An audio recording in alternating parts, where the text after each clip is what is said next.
Hey everybody, thanks a lot for having us. Appreciate your time today. This is a pretty exciting venue. I am, like Lisa, a failed musician in my own right. But we wanted to walk you through today, really a case study on an experience we've had with ForgeRock technology, but it's really more about digital identity. And so the first thing we wanted to start off with is the organization. They're kind of our guest star because it's really not possible without the commitment of the organization all the way from the top down to that, and what they did from a requirements perspective to really inspire the innovation and drive the project. So we'll talk about the organization. We're going to walk you through those business drivers and the requirements behind it. And then kind of, the show must go on. Really, what is it we did as we came together through the partnership with ForgeRock, with PwC, and with Cox Communications to make it possible.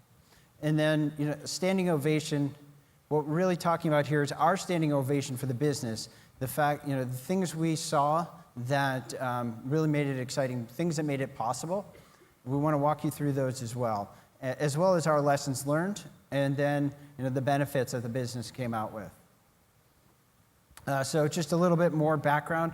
I'm a director of cybersecurity and privacy at PwC. I've been working in the identity management security space for 15, 20 years. I go back to the Netegrity days, if anybody remembers those guys. And I've spent half of my career on the vendor side. I've worked with folks like Oracle, Computer Associates, BEA Systems, spent time at Amazon as well. So got that flavor to my career. I also spent a lot of time delivering projects. So in the last year, we've been doing a lot with clients in retail, in manufacturing, in financial services, and in healthcare. So again, what we've been hearing a lot about today, the fact that this digital transformation is hitting clients across industries, and we're seeing that transform the way clients are engaging us too. So that's kind of my day job. That's the excitement I get to enjoy 5 days a week. On the weekends, as the picture says, you'll find me doing with family sports and family activities. I'm a big diehard skier. My kids are significantly better than me ski racers. They're 9 and 11, and in the last year we've gone to ski in Chile and Colorado and other parts of the world. So that's a big part of how we like to have fun. So anyway, that just a little bit about me. With me today, Stuart, a good friend of mine who works with us at Cox Communications. Hi, everyone. So I'm a director of security architecture, focused on corporate identities, how our workers get access to our systems and authorized to that. Also responsible for application security, making sure we're deploying applications secure manner from vulnerabilities and also from an identity perspective. So I see all new projects coming through our organization. Been with CCI for almost 2 years now. We've had a great rebirth of the security organization, our CISO reporting directly to our CTO, and we have a major focus on protecting our customer data and also our employee data. That's a great thing about the organization is we are focused on all identities and the sensitive information that's contained in those. The picture here, I like road cycling through the rolling hills of Georgia and the Appalachian Mountains, try to stay in shape to get out there and fight those wildfires.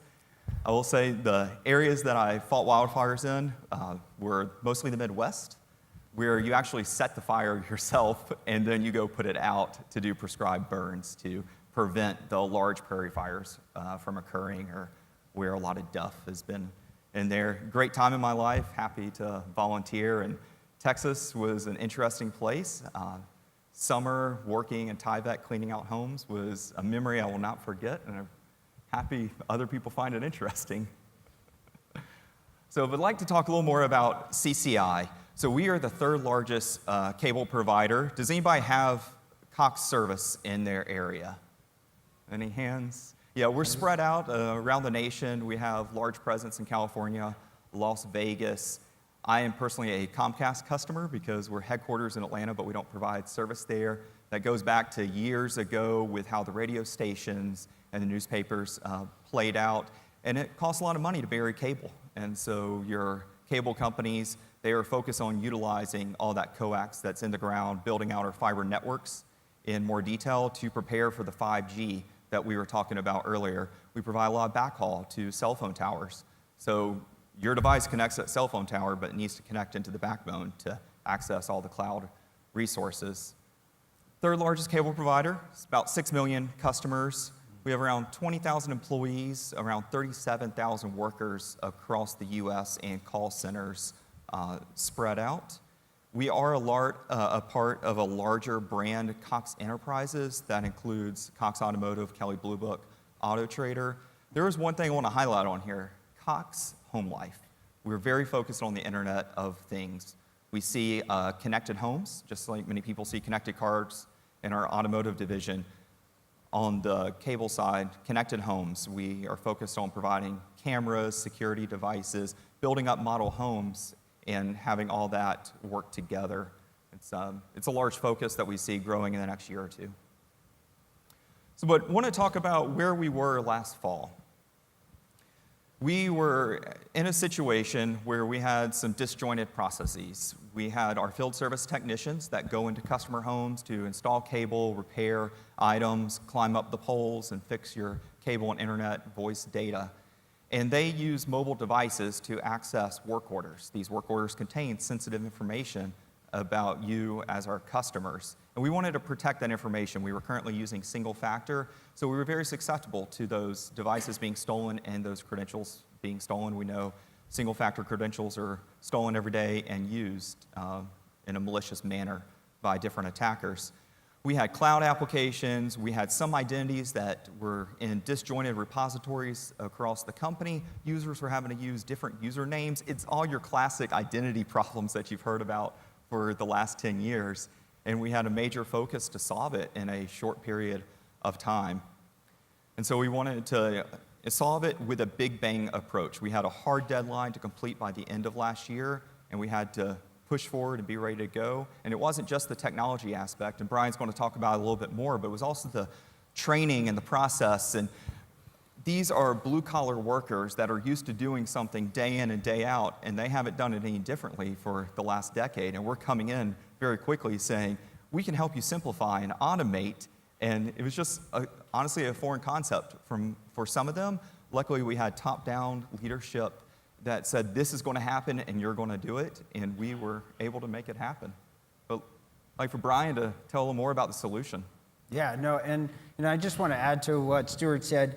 The fact that the organization was just so committed to protecting their customers was really critical. The fact that they were being just proactive and said, this consumer data is out there. We want to not just protect the risk of the business, but we want to protect our customers. And that was so important to them and part of how they saw their brand in the market. So as we kind of came forward to the next step and we think about how we tried to solve this problem together, in a classic consulting way, I think of it as people, process, and technology. So from a people standpoint, really, again, it started with that executive commitment. The fact that just from day one, as we started working together, the top-level leadership said, we need to solve this problem. We need to protect our customers. That is absolutely mission critical to what we're doing in the market. Part of that is they said, this cannot be disruptive. We have field technicians. They have to get out there and do their job. They can't spend an enormous amount of time trying to figure out some clunky process.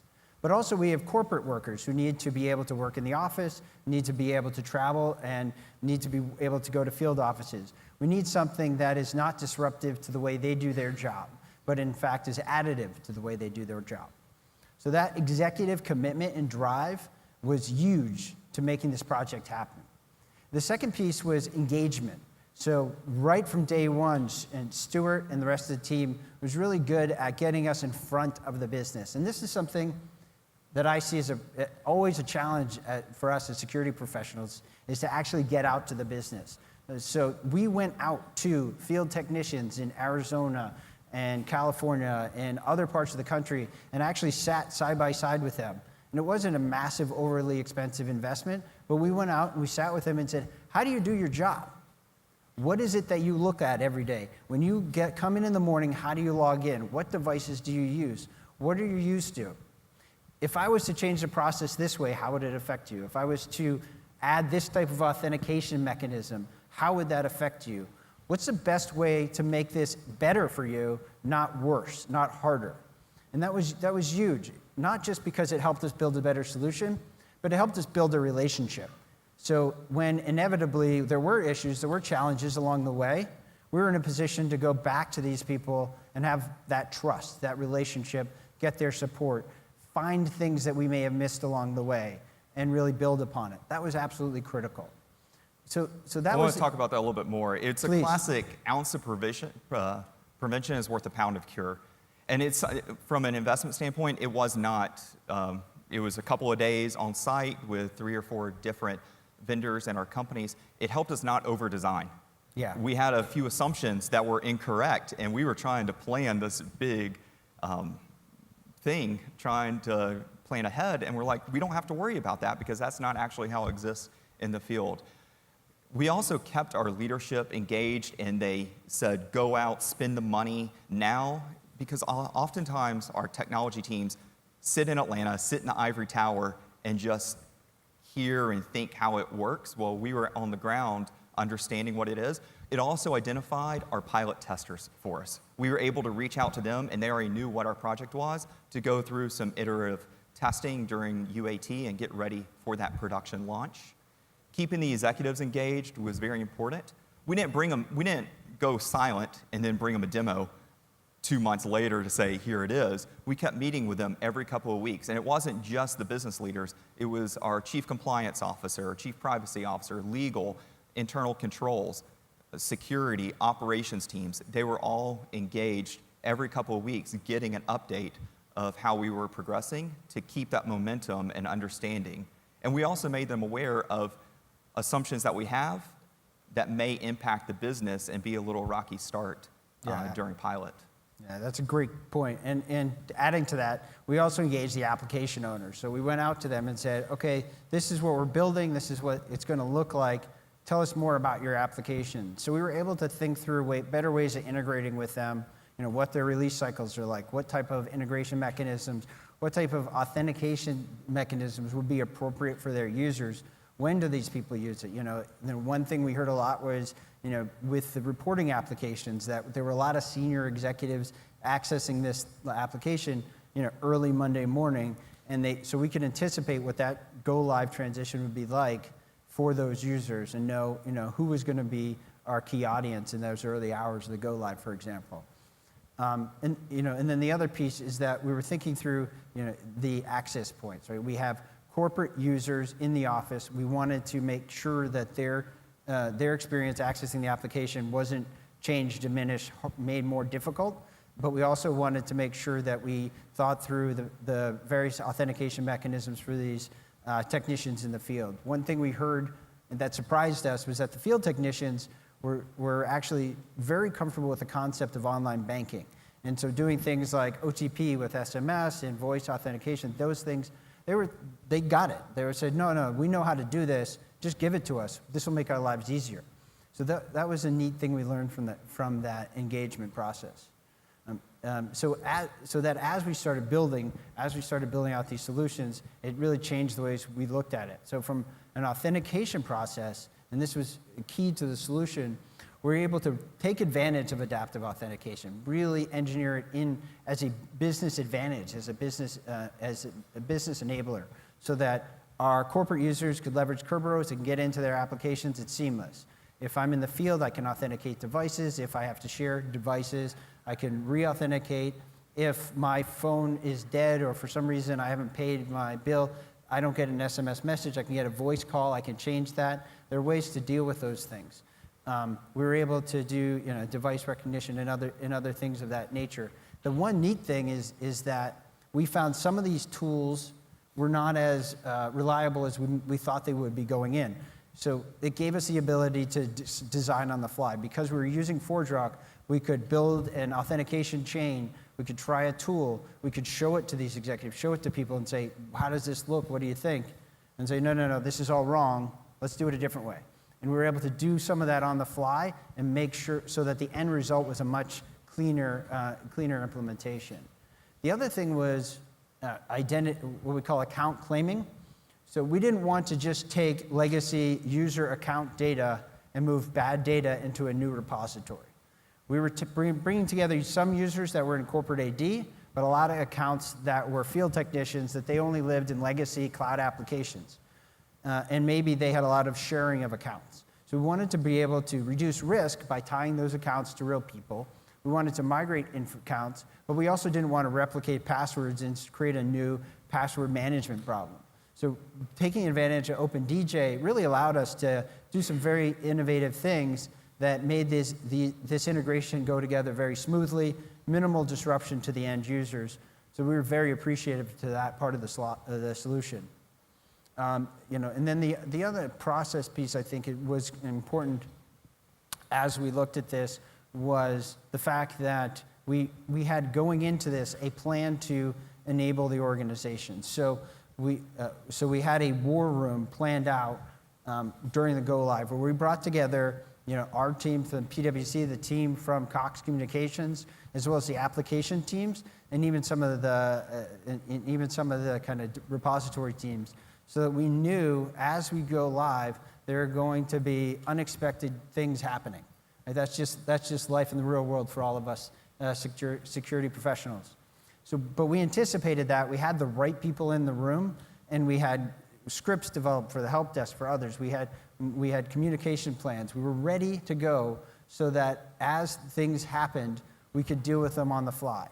And that enabled us to make the end users kind of effective quickly. It also made it so that the leadership could appreciate that there would be somewhat of a safety net, that if things happened, everybody was there on the ground, we could solve problems quickly. So even when we did hear from end users, they had problems, they had issues, whatever, one, because we had the buy-in from earlier, but two, because they saw the responsiveness, people were really happy. They said, yeah, I had a problem, but it was fixed, and we were able to go forward. And that was a very positive outcome for the project. Yeah, the account claiming had a benefit that we were not expecting. So we implemented OpenDJ. Traditionally, we've always had Active Directory on site, and it only held our users in Windows. Well, it was missing 5,000, 6,000 users that were located in local application stores. By implementing OpenDJ, we became a superset of all the other application stores that we have on site, and we've improved the data integrity so much through account claiming that people are coming to me saying, Stuart, I want to start accessing OpenDJ. How can I get that data? It's visibility we haven't had before, and we can really connect our applications to it. And we've also implemented OpenDJ from a whitelisting approach. One problem I've always had with Active Directory is you have an account, you can read a lot of the attributes. You don't really know what applications are connecting to it over the years. With OpenDJ and the features that it has, we've shut everything down except your individual user. You can only read your own profile data, and you explicitly have to be granted a service account to read additional attributes. So we can really control who's hitting our data and what queries they're running and trace it back to the particular application. And it's very beneficial to us. That was not an original objective, but we're happy with the outcome. Yeah, and one of the side benefits of that whitelisting is that we learned what people were really looking for, so we could scale and develop kind of query models so that the infrastructure could grow in the way the business needed, not just arbitrarily throwing servers and throwing hardware at it, but we could actually grow and scale specific to what the business needed in a sort of a more dynamic way. Another piece of this I think is really critical to the solution, and it gets back to the idea of the Big Bang Theory, is that we needed to be able to have a very open architecture for a number of reasons. One, we're integrating applications that some are legacy applications, some are big COTS third-party applications, some were cloud applications. We had to bring together multiple application types in a very, very quick fashion. We had to fit into their release cycles. Right? We felt like we had a business imperative. They didn't feel like they had a business imperative. So we had to be a little bit more dynamic and flexible. We needed an open architecture. We needed something that we could roll out very, very quickly. And so some of the legacy tools that we all know and love and have the scars to represent that, I mean, just being realistic, we never could have gotten that done in the 6 months time frame we did this. So hugely appreciative of ForgeRock technology making that possible.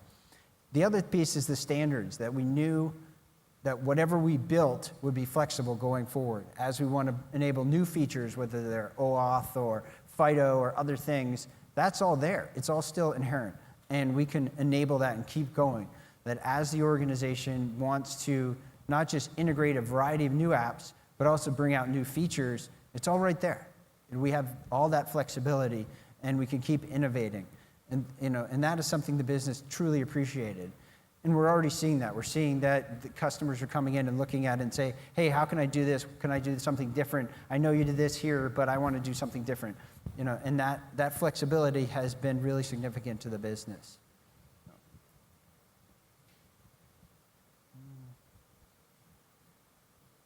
I broke the remote. Real life challenges. Can somebody advance my slide? Thank you.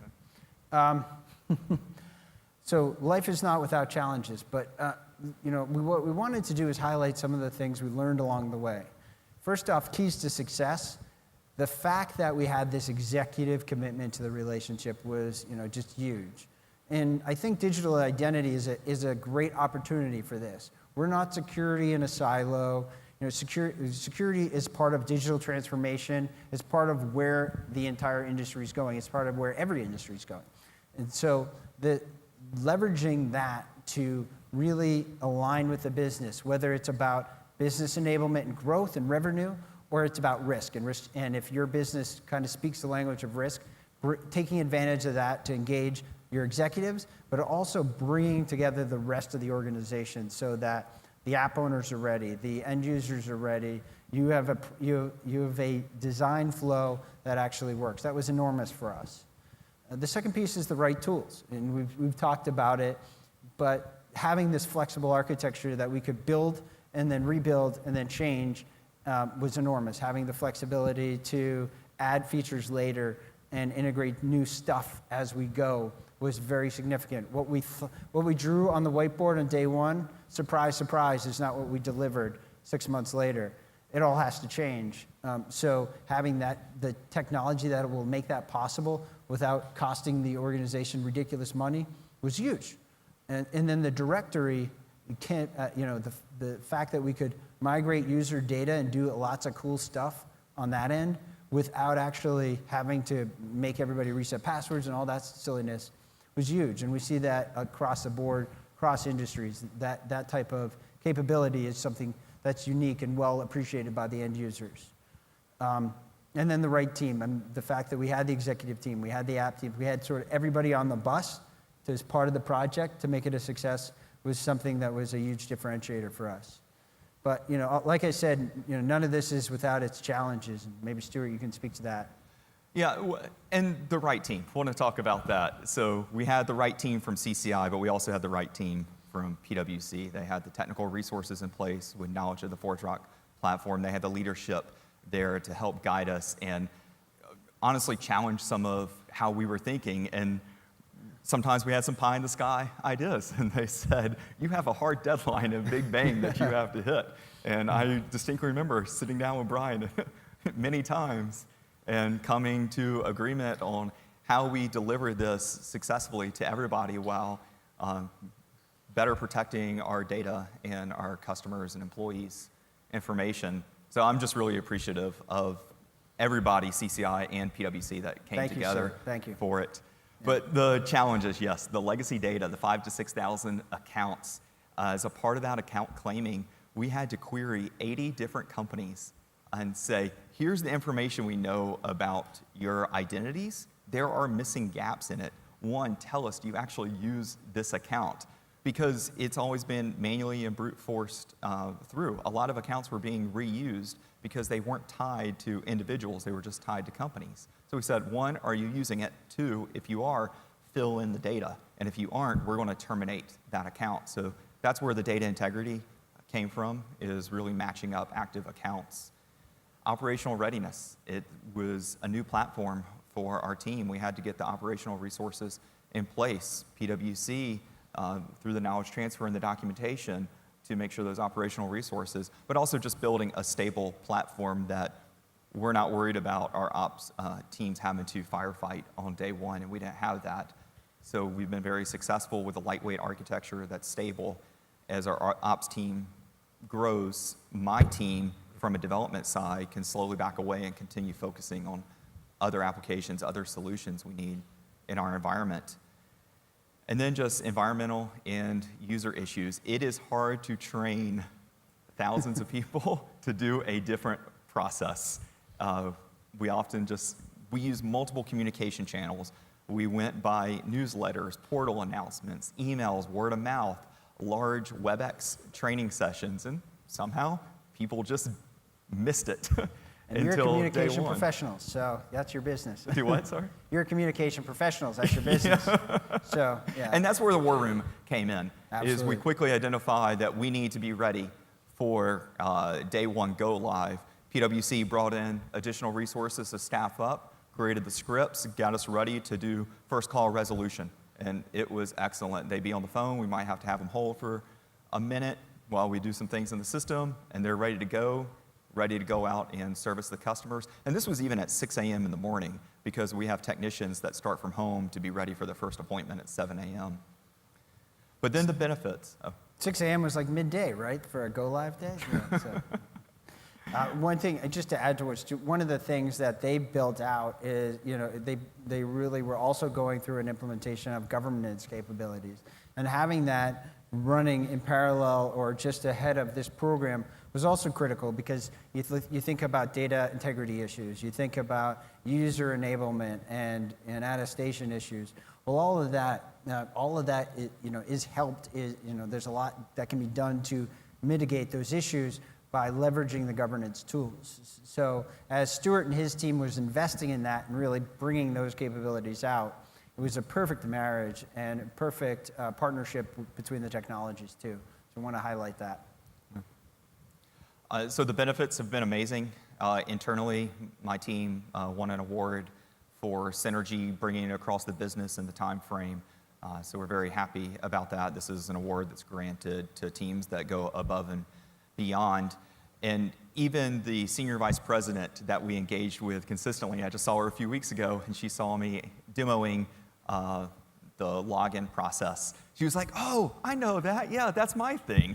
And she just feels very invested. It's not a technology project. It was my thing, our thing, the CCI thing. And that made me feel really good that they don't feel like they can just push it aside, but they had to be integrated with it. And going forward, they're going to continue to be integrated with it. It's also, and a lot of that is because it works and it's consumer friendly. So our SVPs, our CEO logs into reporting every day to look at executive dashboards about revenue and metrics and a variety of items. He has to go through this authentication procedure. We were a little worried about that. So we prepared by doing a WebEx training session for all the executive assistants, walking them through it. After go live, didn't hear a peep. And that was amazing. My CISO never came to me and saying, "Hey, I'm getting some questions about how this is working. Did you do the right training?" None of that. It was because we spent the time ahead of time and also just made it simple enough. Like the online banking comment. People are used to this type of thing. They're used to receiving text messages and PIN codes or voice calls to authenticate. And also, they're very appreciative. That's another benefit, is our employees in the markets help sell our products by talking to their neighbors. We had multiple comments on our portal where they said, "I'm so happy that you're implementing these types of solutions to better protect our customer data, because I think more highly of the CCI brand because of that." Well, then when they go home and they're getting the mail, they're talking to their neighbors saying, "Yeah, we just implemented this new authentication to better protect your customer data." And when that customer then goes, watches the news and see of another identity breach, they think, "Oh, that's not going to happen at CCI because they're working to better protect my data as a customer." And that just helps the revenue overall and furthers our growth in the market. Yeah, and that was huge, because one of the things we heard was that these field technicians, I mean, they're literally remote, right? You got corporate offices in Atlanta, you got people in Arizona and other places. They may work directly for Cox Communications. They may work for third parties that are contracted. And to them, the corporate mothership could be somewhat of a remote concept. As they saw us descend into the field and both engage them directly as well as bring out solutions that were mindful of the way they do their job and even theoretically, and somewhat can make it better, easier, more dynamic. They were excited about that because they saw that there was an investment from corporate in them and in their role. So that was a big side effect as well. And then just overall, our approach is best of breed. We are looking at multiple solutions where we get low cost of total ownership and we have integration with other products. As Brian was mentioning, the open standards, we're heavily relying on those. One of the big features that app teams keep coming to me is the RESTful integration that is available through the various ForgeRock products. They're very used to developing their applications in kind of silos, or they like the idea of working through gateways and APIs. And so it's comfortable to them to say, oh, here's an endpoint, I can just interact with it. That's great because they still retain control of what they care about in the application, and they traditionally see the session management or the authentication portions as extra work, and they're happy to hand that security off to my team to provide a centralized function throughout. Great. Well, thank you very much. Really appreciate your time. Are there any questions folks have at this time? Or obviously you can stop us off stage later at lunch. Yes. I saw the first hand left.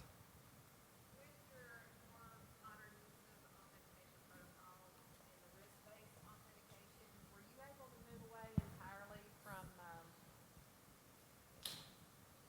with your use of the more modern authentication protocols and risk-based authentication, were you able to totally move away from traditional passwords? No, we still use our traditional password. Again, I would love to get rid of passwords, but I also think about our agents and our field service technicians that is just so ingrained in them that a password is needed. That's a shift that I believe will take years. I want to go to passphrases and then move from there. By layering on additional factors and considering other controls, that's how we've enhanced the experience while keeping the traditional password. And what I mean by considering other controls, when you're coming from our internal network or VPN, we already on the VPN have multi-factor requirements using certificates and domain joined computers. When you're coming from our internal physical offices, you already have to use a badge to get in. Based on those, we only require a single factor, which enables us to give single sign-on to these assets. Only when you're coming from the internet, untrusted sources, do we start doing step-up authentication. Yeah. And just to add to that, on the PwC side, we are seeing clients trying to take advantage of that, really setting a business objective to go passwordless. But those are very cutting-edge organizations. I have a large aerospace and defense client, and they've made a corporate edict that they want to go passwordless. Now, I was just speaking with them last week, they said they estimate they are at about 87% passwordless today in their organization. That's unique because of the way they run their business and the fact that security is so critical. But what they also shared is that while that was an objective they set from a level of assurance standpoint, they've realized it's much more of a user experience thing that they've rolled out, that it makes the interaction with the users easier. It makes just dealing with customer service around resetting passwords and things like that less painful. And we're also seeing a lot, I see this with financial services clients too, that they go, well, I'm wearing this badge all day, every day. Why can't I use this thing to authenticate? So the idea of using the NFC capabilities to authenticate instead of smart cards, right? And trying to roll those features out. So we are seeing that as an objective, and it's definitely coming. But the big driver is definitely about improving the experience for the customers, for people who work in the organization, And that's the push that at least we're seeing out there. Did that answer your question? Cool. Saw another hand over here. Yeah.